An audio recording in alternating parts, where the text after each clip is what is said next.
है। That's right. और instability और साथ साथ ये भी नजर आता है कि इन इटसेल्फ जो डिसीजन मेकर है उसके डिसीजंस कितने खतरनाक हो जी सकते हैं। बिल्कुल। और यूएस की ही अगर बात करें, यूएस एडमिनिस्ट्रेशन, ट्रंप एडमिनिस्ट्रेशन में अंदर ही ऐसे सलाहकार, ऐसे इकोनॉमिस्ट हैं जो कि ट्रंप की ये डिसीजंस जो हैं, इन डिसीजंस को भी नकारते हैं, उनके अगेंस्ट हैं।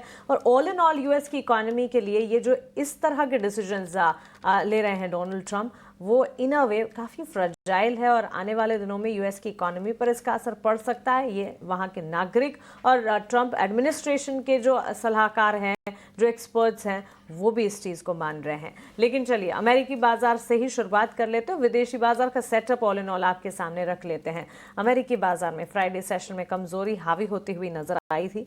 कमजोर आर्थिक आंकड़े रहे और साथ साथ टैरिफ से जुड़ी चिंताएं भी थी, जो कि बाजार को काफी हद तक वॉलेटाइल बना रही थी।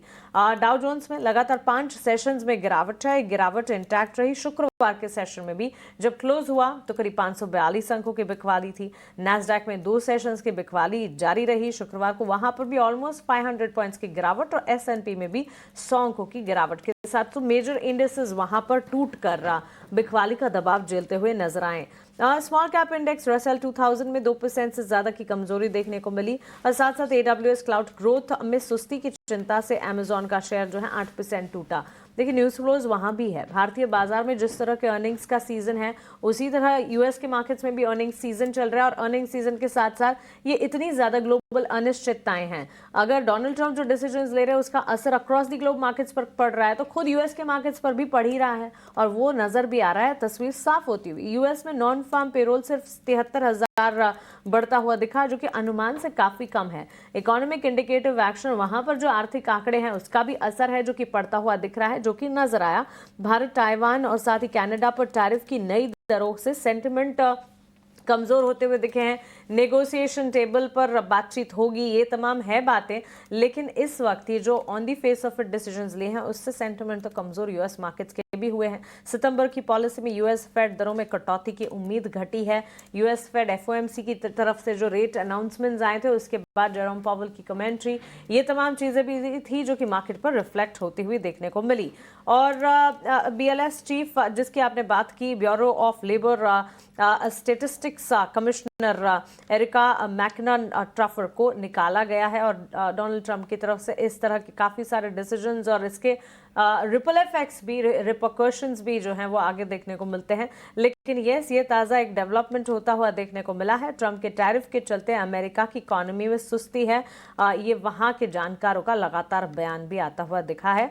और चक शूमर की तरफ से ये ताज़ा बयान है जिस पर आपको नजर रखनी चाहिए। और यही नहीं, इसके अलावा भी कई सारे बयान और वहां से काफी सारे टेकअवेज हैं जिस पर हम लगातार नजर बनाए हुए हैं।